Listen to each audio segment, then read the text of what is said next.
Hi, this is Danielle Marie from the One Realty here in Austin, Texas. And today I want to talk to you a little bit about the National Associations of Realtors, the settlement that went into effect on August 17th. Now, it is going to affect every single buyer out there in regards to how you're going to proceed. And so I want to go through, spend a little bit of time talking about the form specifically to Texas to help all those buyers out there understand. And secondly, also to understand what it means for you. So first and foremost, in order for an agent to open a door, so the non-listing agent or outside of the listing brokerage, for me to open a door for you, any agent, any real estate agent, we have to have a agreement. So we have to have a buyer's representation agreement. Now, there's two different forms. I only deal with the long form. It's also about legality reasons and what is covered in it too. So I'm going to go through and I'm going to show you a little bit about the buyer's representation agreement. We're going to go through that form. We're going to talk about how things have changed, what it means for you as a buyer, and to kind of get you a little bit more prepared. So without further ado, I'm going to share my screen.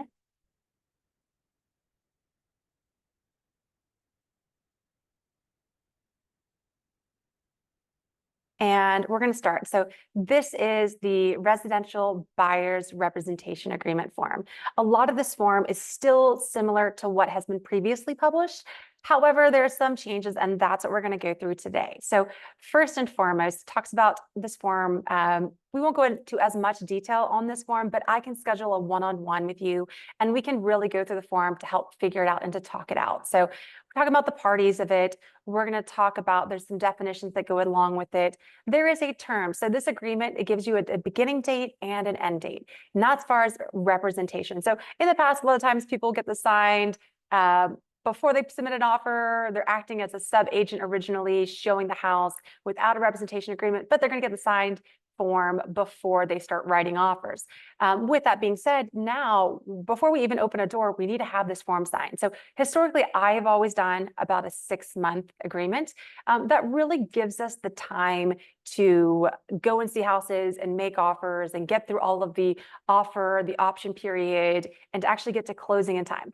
With that being said, one thing I will say upfront is that this, regardless of the length of time, it can be terminated. And I'll show you that form at the end of the day. So one of the things that people fear is like, I don't want to get locked in for 6 months with an agent. Well, at the end of the day, there is a way out. Now, there's some caveats that we'll talk about with this form and getting out, but I just want to show you this. So for me, if someone's not comfortable, especially right now, having to sign a form before you even see a house and before you see if you even like working with me, it can be a shorter period to begin with. And then what we can do is we can amend it. And we'll talk about amending those periods as well. So with this will be the dates that we start with for the term of the agreement in order to see the houses. And when I say houses, it's not just going to physically see it. I legally can no longer even film a house and send you a house without you having a signed agreement. So the next thing, here's the obligations between the broker and the client. Now, here is the big thing that's been all over the news is paying the agent. So this is called the broker's compensation. So it's that agent getting paid. When I say agent getting paid, it's actually their brokerage that gets paid, and the agent gets paid from their brokerage. So we work as 1099 employees to a larger brokerage. With that being said, this is the first thing you're going to see is that broker's compensation is not set or fixed by law, controlled. It has always been negotiable. Now, you'll hear people say, oh, that's BS. It's never been negotiable. It has been. If you've ever gone to Redfin, if you've ever gone to some of the discount brokerages, they have always offered you a lower percentage. Now, that might change as far as the value of agent that you're getting. It might change as the value add that brokerage is being to you.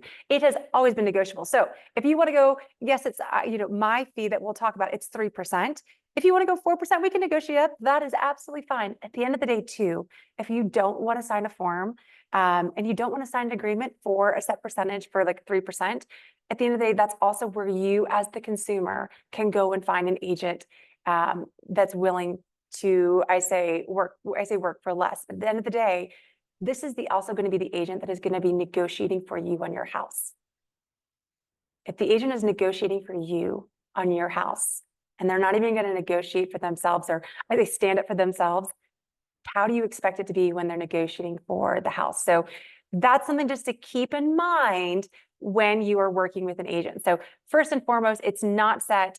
Broker's compensation is fully negotiable. It is. It absolutely is. There are brokers that will do less or more, and also depending on like what you're doing. So let's say someone has a house and brings a house and says, this is the house I'm writing an offer on. This is the house that I want.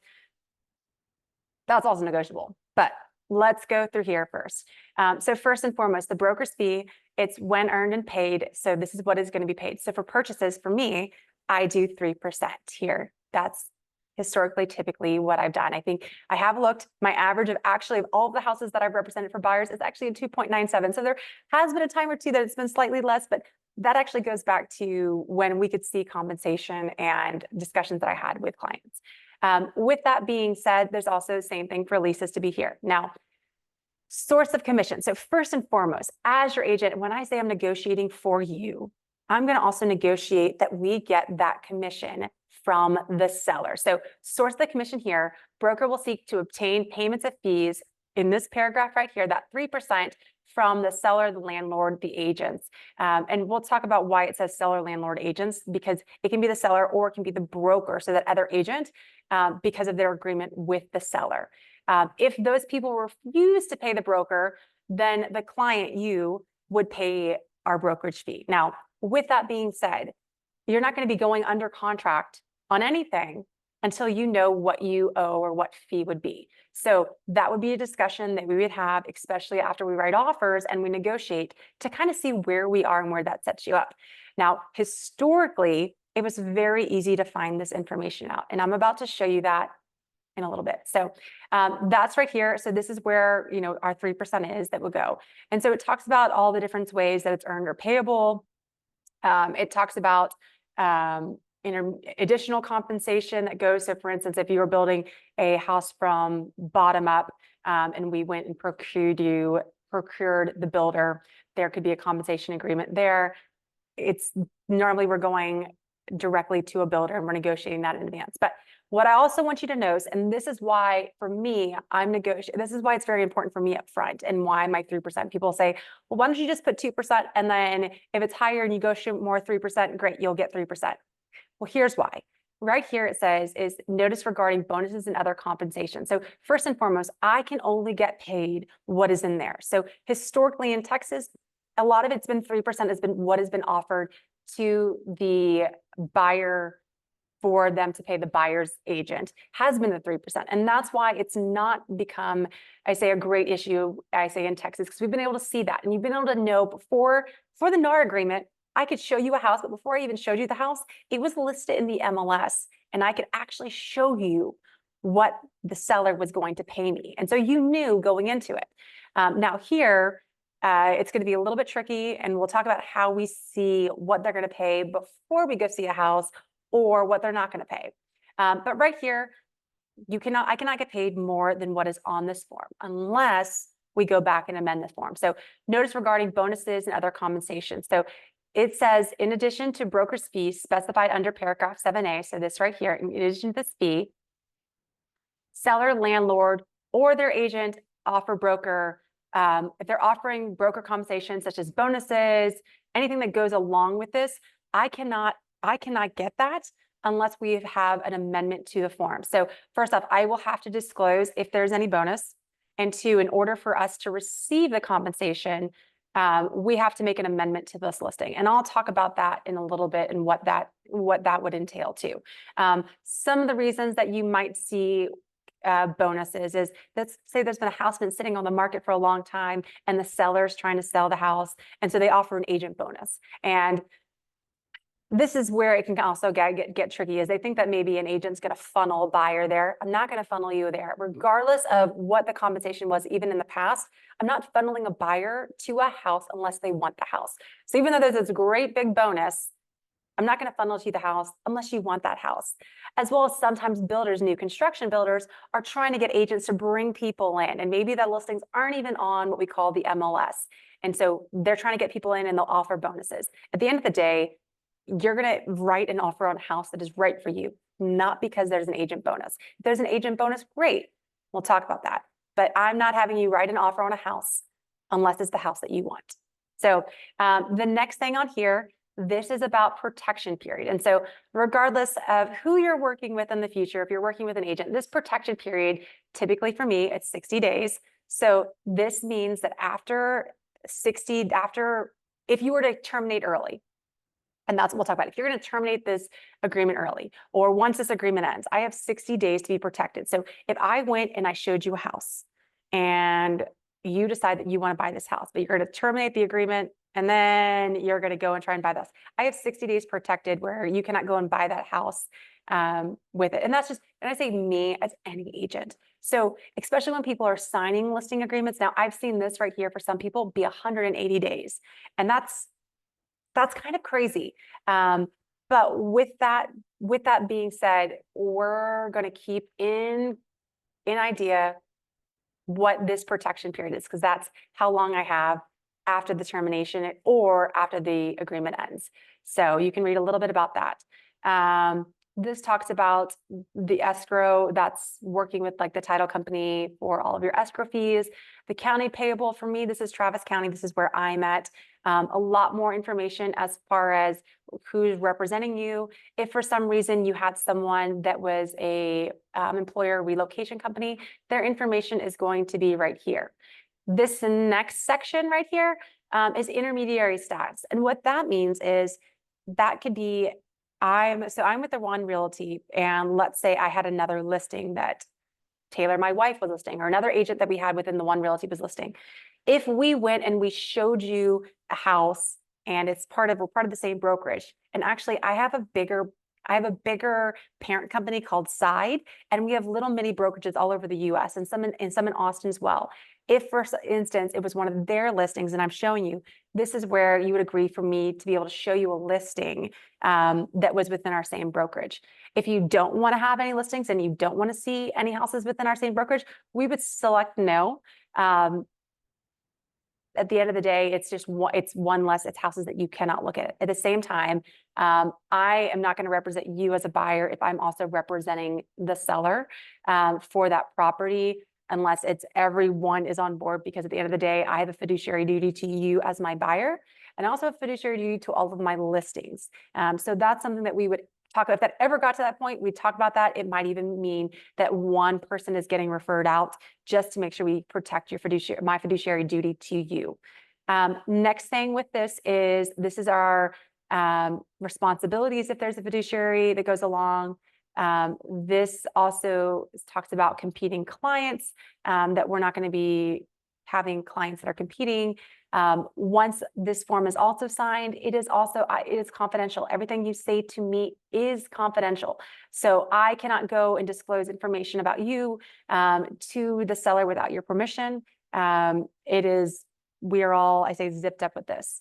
Next is mediation, just saying that you will mediate if anything happens. Talks about the defaults, talks about attorney's fees, the liability that goes along with this, so releasing liability. So if someone was to get injured on a property, this is going to release me from liability for that. So finally, this right here, addendum, these are multiple addendums, and we will have some of them independently listed separately, but we're not talking about any of those forms today. So as we go on, this is just some additional notices. All of this is from the broker lawyer committee, and it's a promulgated form for track. So, okay, commission. Let's get back to commission. Let's get back on board, and we're going to talk about this. So residential real estate listing. So this is what's happening behind the scenes that you as a buyer are not seeing this, but this is between the seller. So the seller and the listing agent, this is what they have. This is a form that they have. And I'm only going to show you one piece of this form because this form's long and it's all drawn out. But right here, it's going to have all their property information, but we're going to go right over here. So they're going to have their listing price, which they're going to say they're going to have a term of their agreement. This next thing that you're going to see is broker's compensation. Once again, this is saying it's not fixed. The seller has the ability to negotiate with their listing agent what they're going to pay them and what they're going to pay a buyer. So there's two kind of things that go on. So the first off is that broker's fee with compensation for other brokers. So this means that the broker, so we'll say listing brokerage. So that listing brokerage has negotiated with seller, and what historically was perhaps 6%. So it was 3%. And I say historically, it's all negotiable, but this is what was more common, is they would negotiate 6%. So right here, it's a when earned, the seller will pay the broker 6%. And then this subcategory right here, so 5A would say if the other broker, so if, for instance, me as a buyer's broker, if I am representing a buyer, it's going to say if the other broker represents the buyer, they're going to pay X percentage. So for majority, it used to be like a 3% here. So 3%. So this broker, the listing broker would get 6%. And then me as the buyer's broker would get 3% of this. And the broker, the listing broker would pay my brokerage, the buyer's brokerage at closing. That's one way that it was historically always done. Now they have a new way that's also in here. And we're going to talk about how you can find out this information through an agent, how we can find out this information in advance, some ways and then some ways not. So the second one is broker's fee without compensation. So this one, it says, hey, great, listing agent, I'm going to pay you 3%. So I'm not going to pay you the full 6%. I'm going to pay 3%. Now, what it's going to also say is they might agree to pay 3% to the listing broker and say, we're just going to see what the other side is going to negotiate and bring in on their offer. So I might be willing to pay the buyer's agent. I might be willing to pay their fee, but I'm not going to put this expressly in this section right here. I'm going to wait till what they bring. And so this is what you'll also see down here is seller's buying expense. In addition to the above broker fees, seller may be asked by a buyer, so you, to contribute an amount towards the buyer's expenses, such as the buyer's broker fees or other expenses by the buyer under a sales contract. So that is something that is in there. Now, in this, what we're not going to see in here is there's another agreement where, and we won't have access to it. It is between the listing agent and the seller. And it might say, yes, I'm willing to give X amount. And we may or may not see that. So that right there is just a snippet of what we call the residential real estate listing agreement. Now, how did this change? So before the NAR settlement, let's take, for instance, this right here, this house, the Country Trails. What we're going to see is what the price of the house was. But down here at the very bottom, this is what agents used to be able to pull from the MLS. And you could also see it online. But right here, it says buyer's agent 3%. Pre-NAR, we could go on to here and I could print all of my buyers and I could show them what you were actually going to get paid, what us as the sellers we're going to give the buyer's agent. So right here, 3%. So I would know before showing you a house, hey, here's what they're offering to pay for the agent. Because crazy enough, the old listing agreement was very similar. It still said, the old listing agreement said, we were going to try to get the money from the broker, from the listing broker, or from the seller first before coming to you. So the same thing that we had then is happening now, but we're being very more clear about it, which I think is great for you guys, you as any buyer. Okay, this has gone away. We cannot see this. So in the effort to be open and transparent, we're going to be very non-transparent because this is no longer here. As a buyer's agent, I can't pull this directly from the MLS. What I can do instead is I can reach out to the listing agent and I'm going to ask the listing agent if they've already had an agreement with a seller. So that part above that said 3% or said 6% and they're going to give the buyer's agent 3%, if that actually exists, they might have what's called a compensation agreement between brokers, meaning the seller has already agreed to say, hey, I'm going to pay X amount. So I'm going to ask this before we see a house. I'm going to ask if there's a compensation agreement between brokers. Once again, what this is also doing is this is also, unfortunately, it's more time and work for the agent. And when I say unfortunately, it's a good thing. We need to be diving into this. I could pull it ahead of time, but now I'm going to have to go to each individual agent to find this ahead of time. So with that being said, on the broker's fees, so cooperating broker's fees. So this is where it's going to tell me what the seller has already agreed to pay the listing broker to pay the buyer's broker. So right here, I might get this 3% in advance. Before we even see the house, we might know what it is. And that is my ultimate goal is I want you to know going into it what they're willing to offer. That being said, one of the other things, if we go back I'm going to go back to this listing so that we can kind of take a look at it, is the other option. So that was A. So this is, we're back on the listing agreement. So the listing agreement, they said, hey, 6%, we're going to give the other broker 3%. Well, what if they do down here? And this is where they say, we're going to give the listing broker 3%, but we're going to negotiate and we're going to not say what it is up front. In that case, this form that we were just looking, oops, let me pull it up here. This form that we're seeing right here, this is not, they might not have this form at all, because they might say, hey, we're going to wait to see the offer that you bring. And that offer that you bring is where we are going to decide what we're going to agree to contribute to the buyer's amount. So that's going to be right here. Now, let's say it's short. What do we do if it comes up short? So let's say we have 3% and they come back and they say 2%. Well, that doesn't mean that's all they're willing to pay too, because at the end of the day, that's what they've agreed to with the broker. If there's money less than that, we have this great form here. And this is what both the buyer and sellers are going to sign. So this right here is called the addendum regarding broker's fees. And so this right here is going to break down how the buyer's agent is going to be paid from the seller side. So this first one right here is C is seller broker shall pay listing broker the fee written. So this is the separate one right here, that if there's like that, sorry, tongue twister right there. But up here, when we say the compensation agreement, so if we have this number right here, what we're going to do is that's going to be on 1. So listing broker shall pay, let's say it's 2% of the sales price as agreed in a separate compensation agreement. And that's what we just saw. Well, let's say we need to get that full 3%. So that right here is where we're going to add this in. Now, this form is signed by both buyers and sellers and the agents. And that right here, by both buyers and the seller. So that's going to make it, it's part of the contract. It's going to make it legally binding.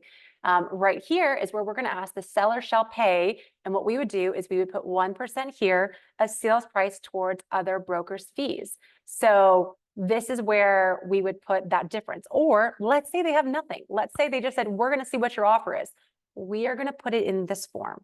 And this is going to hold them responsible for paying the difference in that fee. And that's how I get paid. And that's how I negotiate on the behalf for you. It's going to be part of this, the whole package together for the offer. It's going to be in here. So you're going to know before your offer is accepted what they're willing to pay. And if there's a certain amount that they're not willing to pay, you'll know in advance to have that conversation with me before we finalize your offer. Now, with that being said, we talked about 2 things. We talked about if there were any bonuses and extras. So let's say we find a house that you love and they're willing, it's been on the market for a long time. They're trying everything to sell the house and they're going to offer 4%. And you agree, and we talk about it, and you agree that, hey, I'm doing a great job, and you're going to give me that 4%. So one of the things that we will do is right here on this amendment. So this is an amendment to buyer tenant representation agreement. This right here is where we would say we would amend. So this is going to amend our original form. So this original form that we wrote, this right here from the residential agreement, this is the residential agreement.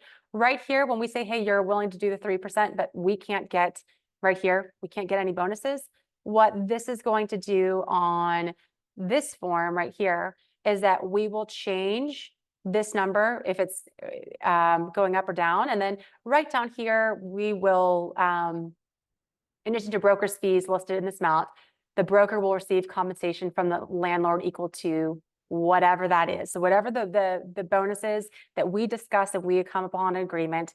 Once again, this is negotiable. So if they're offering a big incentive, we can also talk about this right here and how to go about receiving that incentive. And that's between the 2 of us. Once again, it is negotiations. And this is also where, let's say we're going to do a 3-month because you don't want to sign a long one and you're really worried about signing a long one. But then you're like, oh, I really like Danielle and they're phenomenal. And we want to extend it. Right here is the date to the agreement to specify to end, we can extend it here. Or let's just say it takes us longer. Let's say it was 6 months and we want to go on a year. It's going to take a little bit longer because we are looking for the right house. At the end of the day, I'm not trying to put you in any house. I'm trying to put you in the right house for you, not only financially, but also one that meets all of your goals and what you need in a house. So that right here is where we're going to change the date between all of this. And it goes back to, at the end of the day, also, if someone's going to lose a house over a commission to, we're going to talk about that. My end goal is for all of my clients to get into the house that they want and to be able to do it. And if there's, for some reason, it is holding you back, we're going to talk about that. Now, finally, let's say you just absolutely hate working with me. You're like, Danielle, I don't like your numbers. I don't like your analysis. I just don't like how you do business. You want to go on. And this is why I am so upfront and I'm going to show you this form, because at the end of the day, I also might not want to work with you. I mean, I don't think so, but I'm just saying, like, it goes both ways. It is a agreement between both of us. And with that being said, this is called the termination of the buyer-tenant representation agreement. So we'll talk about our prior agreement. And that's why I am, full disclosure, going to tell you everything, because if you want to back out, there is a way to back out. And I'm going to show you this. So right here, we will put that date that we are, that we entered the agreement. We're going to write the date that we're going to terminate. Upon execution of this termination, client will pay broker a fee of blank for services. Now, I'm very upfront on mine. I don't have necessarily any fees that I have tied into a termination. Specifically, it's typically zero. If for some reason there was any fees in the termination, that would be in the original listing agreement or buyer's representation agreement, which I don't have on here. That would just be something that we would talk about too. With that being said, this also goes back to, if we talked about, if you remember from that very beginning, one of the things that we talk about is a protection period. And so this is the protection period right here. So we're back to the original listing agreement, and there's an area and it talks about a protection period. Well, this is so that you don't just work with an agent to see a house, then terminate it, and then go write your offer. And that's why it is. It protects us. So at the end of the day, it says if on or before blank, so 60 days from when we terminate, it would be unless we did it longer or shorter. If you agree, if you go to purchase that property, then I will get whatever our agreed upon percentage was. So if it was a 3% and you go and purchase it on your own, then that would be here that I would get that 3% too. So you would have to pay me directly. That's meant to protect agents. So at the same time, if you're just watching this video just to watch this video about Texas and about real estate, and I'm not your agent, make sure to look at your agreement to see. Now I say like, hey, here's my fees, here's the termination. I'm telling you that up front. I'm also going to tell you for right here, when this specific one for this release, I'm also going to tell you what properties they are. So that way we have a list of, hey, here's the properties that I showed you. So it's not going to be any property in the MLS. It's going to be specific properties. And so we're going to release each other from all obligations too. So this is also a way that the broker can do it as well as the client can do it. So the brokers, I say the agents can also terminate with a client. So if they're having a really, really tough time with client, and they want to terminate and release everybody from all obligations, an agent can also do this with a client as well. So with that being said, I know it was a lot of information. I'm going to stop this share. A lot of information. This is something for us to, I say, talk about, to see. I just wanted to get you this video in your hands so that you can kind of take a look and understand. I will, if you want, I can send you the forms and we can kind of talk about that too. Well, if you're going to be one of my clients, I would send you the forms, but we could really dive into this forms. If you have any further questions, I should give a caveat that this is not legal advice. I am not an attorney. I cannot legally give you advice. So always, if you want to consult an attorney on any of these forms, please go ahead and do so at your leisure. But with that, I'm Danielle Marie from the One Realty here in Austin, Texas. I hope you have an absolutely amazing day, and I look forward to the opportunity to work with you.